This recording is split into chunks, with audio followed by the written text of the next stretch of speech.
అనంతరారెడ్డి ప్రెసిడెంట్గా ఉండి ఏమైనా మీ పార్టీ ఏమైనా కార్యకలాపాలు ఉంటే చూసుకో. ఈ మత కక్షలు రేపడానికి మాజీ ఎమ్మెల్యే పెద్దారెడ్డికి సపోర్టుగా ఫయాజ్ బాషాను బలిపోసు చేయడానికి ప్రయత్నించొద్దు. ఫయాజ్ బాషాను వాడుకొని ఇక్కడ పెద్దారెడ్డిని ఇక్కడి తాడిపత్రికి రావాలని చూస్తానేమో. రానియండి, ఎవరు వద్దన్నారు, రమ్మనండి. అతనే గవర్నమెంట్, ఎవరిది గవర్నమెంట్ వస్తానే ఎవరిది వచ్చినా కానీ 4 నెలల్లో నేను ఫ్యాక్షన్ చేస్తానంటే పోలీసులను అతను రానికుండా చేస్తారు. మేము ఎందుకు వద్దాము? మేము రెడీగా ఉన్నాం, ఏ దానికైనా మేము సిద్ధం, రానిలేండి. అతన్ని రప్పించడానికి ఈరోజు ఫయాజ్ బాషాని బలిపశు చేయాలని చూస్తున్నాం. ఫయాజ్ బాషాది మత విషయం కాదు, అది క్యాస్ట్కు పరిగణించిన విషయం కాదు, ముస్లింస్ల విషయం కాదు, అతని ఇంటి సమస్య. అది అతను ఎంకరేజ్మెంట్ చేసుకుని ఇల్లు కట్టుకున్నాడు. ఆ సమస్య మా చైర్మన్ జేసీ ప్రభాకర్ రెడ్డి గారు క్లియర్గా చెప్పినారు 2 రోజుల క్రితం మున్సిపల్ మీటింగ్లో.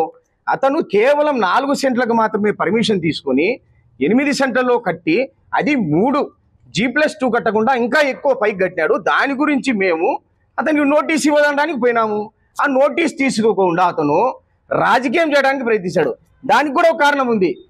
ఎప్పుడూ లేని విధంగా హాజోలి దర్గాలో ఉరుసు మీరు అడగండి, వచ్చి పబ్లిక్ అడగండి, ముస్లిం ప్రజలకు అడగండి ఏ విధంగా జరిగిందో. ఎన్నడూ లేని విధంగా అత్యంత సౌకర్యవంతంగా చాలా చక్కగా జరిగింది ఉరుసు. దానికి కారణం ఎవరు? జేసీ ప్రభాకర్ రెడ్డి గారు. అరే ఇది ఈ పేరు రాకుండా ఉండాలంటే దాని బదులుగా ఏదో ఒకటి క్రియేట్ చేయాలా అని ఈ ఇష్యూ తీసినారు. ఈ ఇష్యూ ఏంది? యాక్చువల్గా ఇది 2021 నుంచి జరుగుతుంది. ఇది అంటే మీ వైసీపీ గవర్నమెంట్ ఉన్నప్పుడే ఫయాజ్ బాషా గారు అప్పుడు ఇంటి నిర్మాణం చేపట్టినాడు. అప్పుడు అధికారులకు బెదిరించి కేవలం 4 సెంట్లలో మాత్రమే పర్మిషన్ తీసుకుని 8 సెంట్లలో ఇల్లు కట్టించుకున్నాడు. ఓకే, జరిగిపోయింది. కానీ ఇప్పుడు మా తెలుగుదేశం గవర్నమెంట్ వచ్చింది, మేము ఎవరికి ఉపేక్షించే ప్రశ్నే లేదు.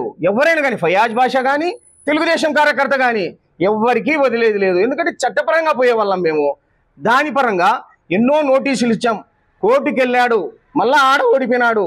మళ్ళా లాస్ట్కి అతనే ఒప్పుకొని ఎస్ నేను తక్కువ పర్మిషన్ తీసుకుని ఎక్కువ కట్టుకున్నాను, దాన్ని ఏమైనా దాని సమస్యను తీర్చండి, కౌన్సిల్ మీట్లో పెట్టండి అని అప్పీల్ చేసుకున్నాడు.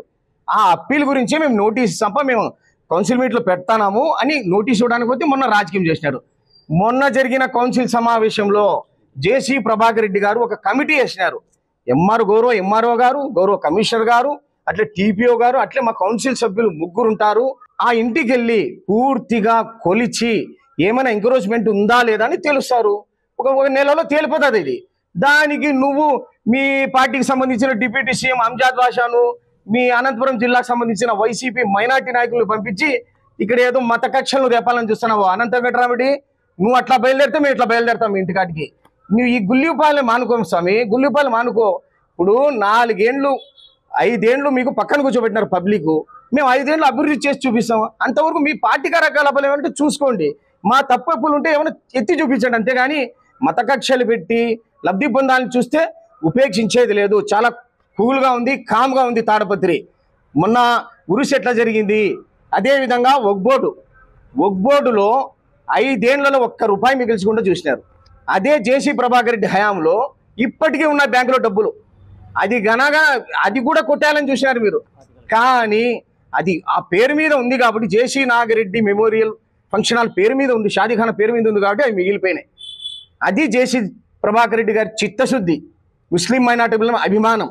ఆయన గారి హయాంలో ఉచిత కంప్యూటర్ శిక్షణ, ఉచిత కుట్టు మిషన్ల శిక్షణ, స్కూల్ అవన్నీ పెట్టారు. ఇప్పుడేమైనా మాయమైనా అంటే మీరు మైనార్టీ నాయకులు కాదా?